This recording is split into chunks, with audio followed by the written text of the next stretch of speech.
Hello guys, welcome to my podcast the divine radiance.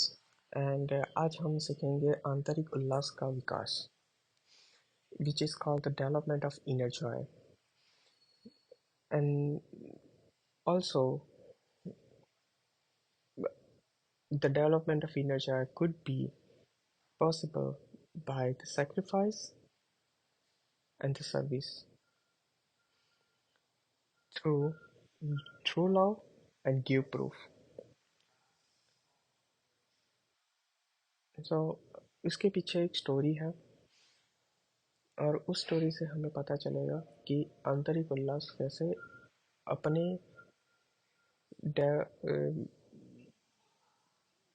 Development के लिए useful है और इस तरीके से हम कैसे टच कर सकते हैं the light of soul and the divine radiance. त्याग और सेवा द्वारा सच्चे प्रेम का प्रमाण दीजिए। त्याग में कितना मिठास है, इससे बेचारे स्वार्थ परायण और कंजूस भला क्या समझेंगे।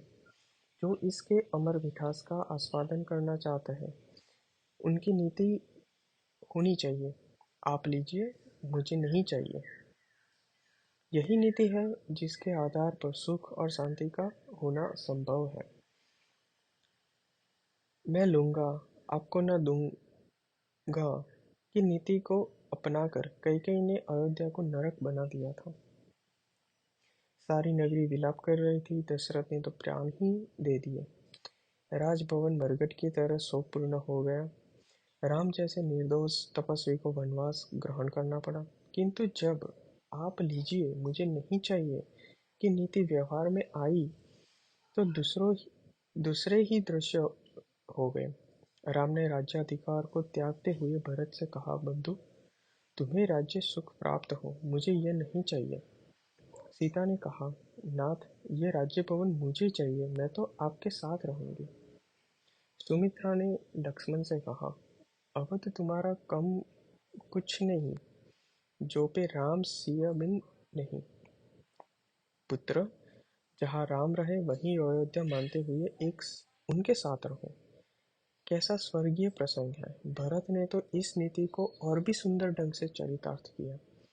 उन्होंने राजपाट में लात मारी और भाई के चरणों से लिपट कर बालकों की तरह रोने लगे और बोले, भाई, मुझे नहीं चाहिए, इसे तो आप ही लीजिए। राम कहते हैं, भरत, मेरे लिए तो वनवास ही अच्छा है, राज्य सुख तुम भोगो। त्याग के इस सुनहरी प्रसंग में स्वर्ग छिपा हुआ है। एक परिवार के कुछ व्यक्तियों ने त्रेता को सतयुग में परिवर्तित कर दिया। सारा अवध सतयुगी रंग में रंग गया। वहाँ के सुख सौभाग्य का वर्णन करते करते वाल्मीकि और तुलसीदास अगाते नहीं है। प्रभु ने मनुष्य को इसीलिए इस पृथ्वी पर नहीं भेजा कि एक दूसरे को लूट खाए और आपस में रक्त की होली खेले। परम पिता की इच्छा है कि लोग प्रेम पूर्वक भाई भाई की तरह आपस में मिलजुल कर रहे। यह तभी हो सकता है जब त्याग की नीति को प्रधानता दी जाए, स्वार्थ की अपेक्षा परमार्थ का अधिक ध्यान रखा जाए। आप किसी को कुछ दें या उसका किसी प्रकार का उपकार करें, तो बदले में किसी प्रकार की आशा न रखें। जो कुछ आप देंगे वह 1000 गुना होकर लौट आएगा, परंतु उनके लौटने की तिथि नहीं गिननी चाहिए। अपने में देने की शक्ति रखिए, देते चलिए, क्योंकि देकर ही फल प्राप्त कर लेंगे।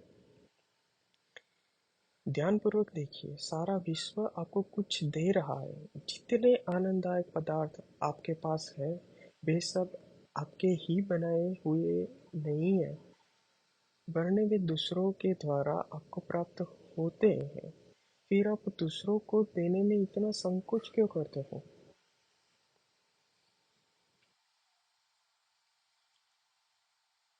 ये स्टोरी क्रमशः जारी रहेगी और हम नेक्स्ट एपिसोड में इसके बारे में और ज़्यादा बात करेंगे। Thank you and subscribe our podcast on every platform: Spotify, Amazon Music, even Apple Music, and YouTube podcast too. and follow the Divine Radiance 2024 in our YouTube channel. Thank you guys.